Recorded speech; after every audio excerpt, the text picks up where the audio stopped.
আজ জঙ্গলের ভেতর এমন একটা জায়গা খুঁজলাম যেখানে মানুষ কম আসে কিন্তু মাটি শক্ত।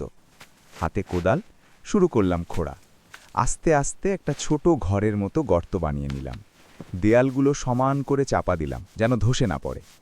এরপর বাঁশ আর শুকনো কাঠ জোগাড় করে ছাদের ফ্রেম বানালাম। উপরে পাতলা ডালপালা সাজিয়ে মাটি ছড়িয়ে দিলাম। চাপ সহ্য করবে, আবার বাইরে থেকে দেখতেও স্বাভাবিক লাগবে। ভিতরে ঢোকার মুখটা একটু সরু রাখলাম। ভেতরটা অন্ধকার, তাই ছোট একটা লাইট লাগালাম। আলো জ্বলে উঠতেই জায়গাটা নিরাপদ মনে হলো। মেঝেতে শুকনো পাতা আর ঘাস বিছিয়ে আরামদায়ক একটা বিছানা বানালাম। এক কোণে রান্নার জায়গা ঠিক করে আগুন ধরালাম। ধোঁয়া কম বের হয় এমনভাবে। পানি গরম করে চা কফি বানালাম। বাইরে সবুজ ঘাস দিয়ে ঢেকে দিলাম পুরো ছাদ। এখন এটা একটা সাধারণ মাটির ঢিবি, কিন্তু ভিতরে লুকানো আমার গোপন আশ্রয়। চুমুক দিয়ে গরম চা খেলাম। আজকের রাতটা এখানে কাটবে।